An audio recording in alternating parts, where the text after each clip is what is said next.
আসসালামু আলাইকুম। আমার প্রতিটা মুসলিম ভাই বোনদেরকে বলছি, এই ভিডিওটা স্কিপ করে যাবেন না। দয়া করে এই কুলাঙ্গারের আইডিতে যে সবাই রিপোর্ট মেরে আস। আমি কাল ভোজ আড্ডা গ্রুপে একটি ছবি শেয়ার করি। ছবিটা শেয়ার করে মনে হয় আমি অনেক বড় পাপ করে ফেলছি। যার যার ধর্ম তার তার কাছে, সবাই সবার ধর্মকে রেসপেক্ট করে। আমাদের কারোরই রাইট নাই অন্যের ধর্মকে ডিসরেসপেক্ট করা। কিন্তু এই কুলাঙ্গার কি খেয়ে জন্মাইছে আমি জানি না। আমি জাস্ট গ্রুপে এমনি একটা পোস্ট করছি। এখন গরুর মাংসের ছবি ছাড়ি আর যাই ছাড়ি না কেন, তোমাদের দেখতে ভালো লাগলে দেখবা, না হলে দেখবা না। আমি তো কারোর হাত পায়ে ধরি নাই যে দেখতেই হবে। তো এই ছবিটা শেয়ার করার পরে অনেকের চুলকানি শুরু হয়ে গেছে, কিন্তু এই কুলাঙ্গারের চুলকানিটা হাই লেভেলে চলে গেছে। ও কমেন্টে এসে আজে বাজে কমেন্ট করছে, না পেরে মডারেটর ওর কমেন্ট ডিলিট করে কমেন্ট সেকশন অফ করে দিছে। কিন্তু এই কুলাঙ্গারের খাওজানি তখনও কমে নাই। ও আমাকে পার্সোনালি মেসেজ দিয়ে আমার নবীর নামে, আমার রবের নামে উল্টাপাল্টা কথা বলতেছে। আমি জাস্ট ভাবতেছি ওর কলিজা কত বড়।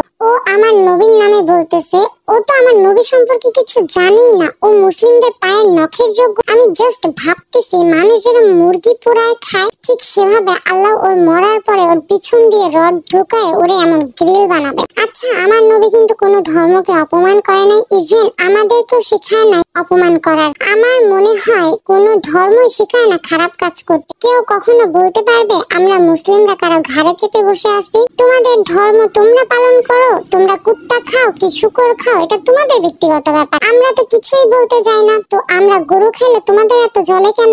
এই কুলাঙ্গারের আইডি লিংক আমি ডেসক্রিপশনে দিয়ে দিব। তো দয়া করে এই কুলাঙ্গারকে আপনারা রিপোর্ট মারবেন আর এই পোস্টটা বেশি বেশি করে শেয়ার করে সবার মধ্যে পৌঁছায় দেবেন। ধন্যবাদ।